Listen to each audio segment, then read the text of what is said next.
स्वागत है आपके अपने चैनल सिविल साइट विजिट में। तो आज का वीडियो काफ़ी ज़्यादा इंपॉर्टेंट है उन लोगों के लिए जो अपने घर की कंस्ट्रक्शन करवा रहे हैं।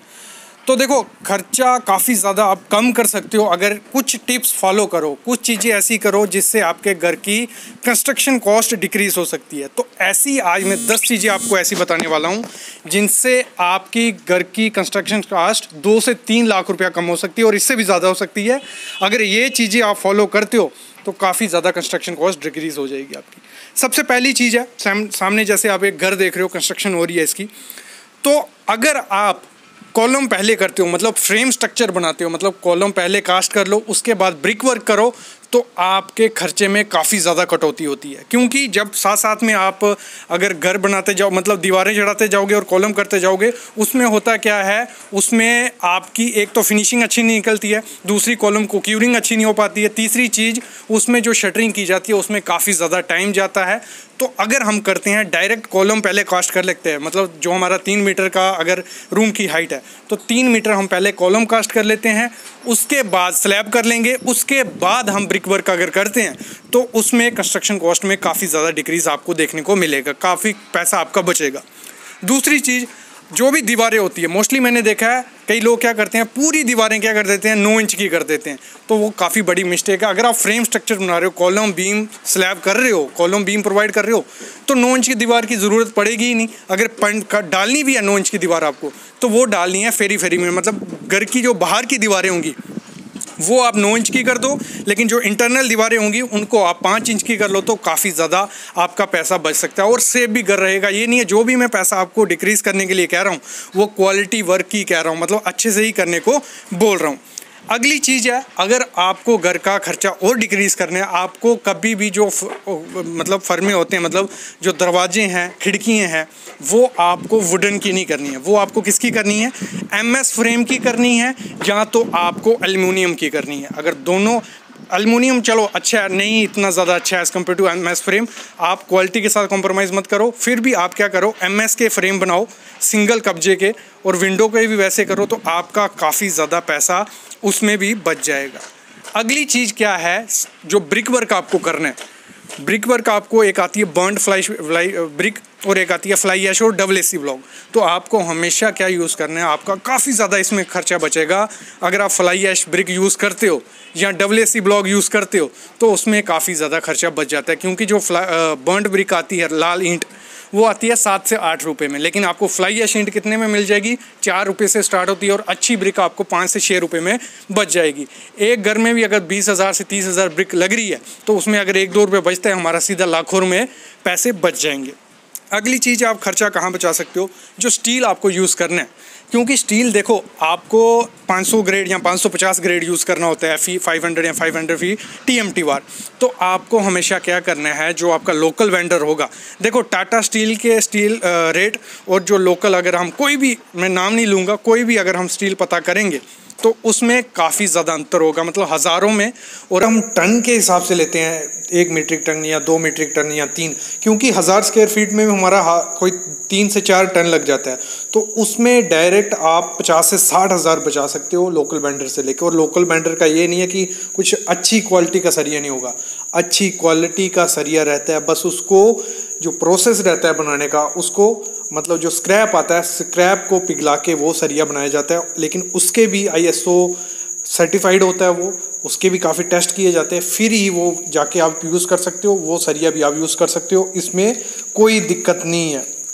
अगली चीज़ आपको जो ध्यान देनी है वो है, आपको जो शटरिंग यूज़ करनी है, हमेशा ध्यान देना, इधर सामने भी आप देख रहे हो, शटरिंग आपको MS की यूज़ करनी है, माइल्ड स्टील की, मतलब प्लेटें जो आती हैं, आपको हमेशा प्लेटें यूज़ करनी है, क्योंकि जब ऐसे किया जाता है यूज़, मतलब जो फट्टे की शटरिंग होती है, मतलब कच्ची शटरिंग की जाती है, कई जगह ईंट डाल दी, कई जगह गत्ता डाल दिया, उससे होता क्या है, आपकी जो स्लरी होती है वो नीचे लटक निकल जाती है और नीचे ऑफसेट बना देती है। उसको सही करने के लिए जब शटरिंग खोलते हैं उसमें भी टाइम जाता है, क्योंकि हमारा जो फट्टा होगा या जो भी कच्ची शटरिंग वो फंस गई होती है, उसके लिए ब्रेकर मारना पड़ता है।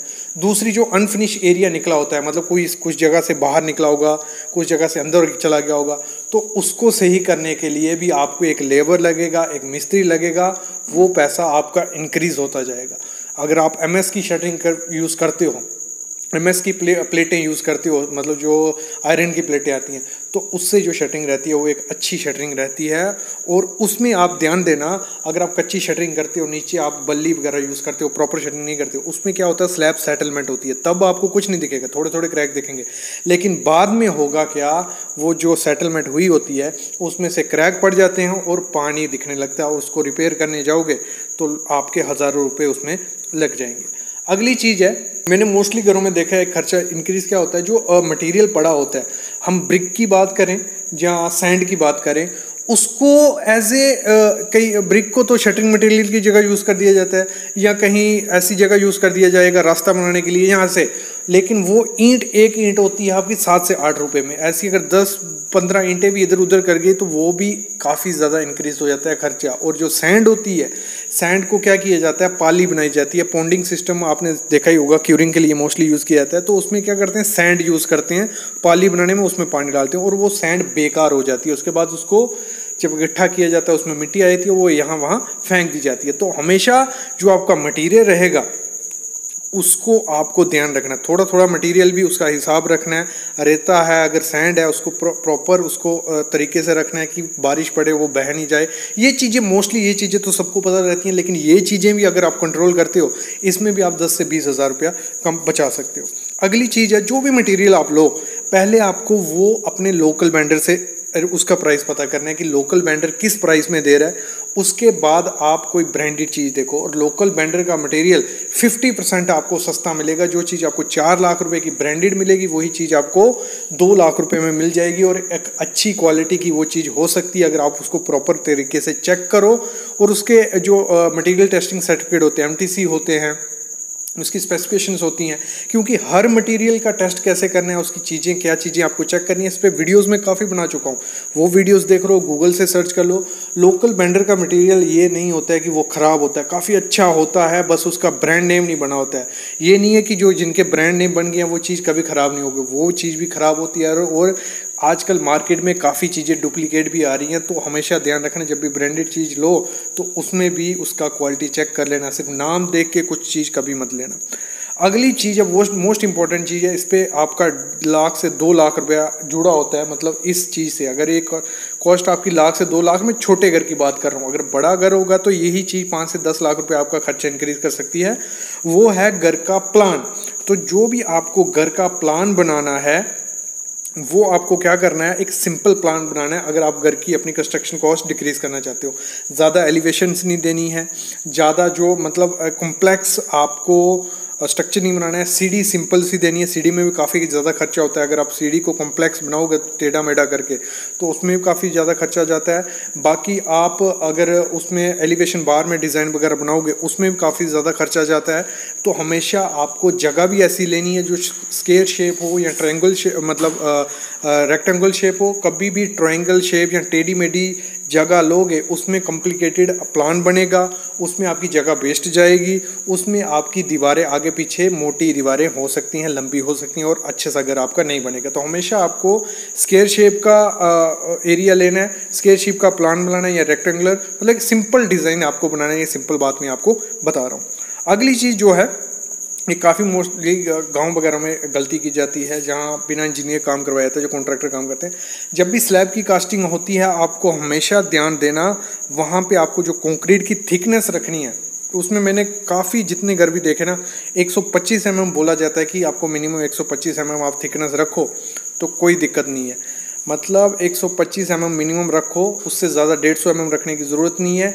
लेकिन 150 की मैंने देखा 170, कई जगह 180, ऐसी थिकनेस अगर बढ़ेगी, 10 mm भी थिकनेस बढ़ेगी, आपका 20 से 30 हज़ार एक्स्ट्रा जाएगा मिनिमम।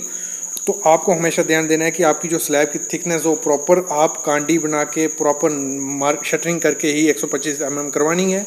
और जो बीम प्रोवाइड करना है, वो आपको स्लैब बीम प्रोवाइड करना है। अगर आप सिंपल घर बना रहे हो 1 स्टोरी का 2 स्टोरी का, तो आप स्लैब बीम भी प्रोवाइड कर सकते हो। अगर आपकी दीवारें नीचे ज़्यादा है और स्पान छोटे हैं, तो आप अपना स्लैब बीम प्रोवाइड करो। लटक बीम में ज़्यादा आपका शटरिंग का भी खर्चा जाएगा, सरिया भी ज़्यादा लगेगा और उसमें कंक्रीट भी ज़्यादा लगेगा और उसमें आपका प्लास्टर भी ज़्यादा लगेगा।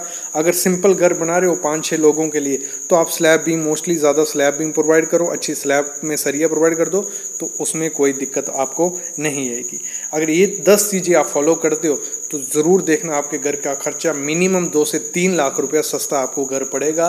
बस थोड़ी चीज़ें आपको ध्यान रखनी है। ऐसी सीरीज़ हमारी कंटिन्यू रहेगी इस पर कि हम अपने घर का खर्चा कैसे डिक्रीज कर सकते हैं, खर्चा कितना आएगा, ये सब हाउस कंस्ट्रक्शन पे एक सीरीज स्टार्ट होने वाली है। बस आप चैनल को सब्सक्राइब करके रखो, बेल आइकन दबाओ और कुछ भी चीज़ें होती है कमेंट करो और हमारे व्हाट्सएप ग्रुप, टेलीग्राम ग्रुप सब में जुड़ो। Thank you guys.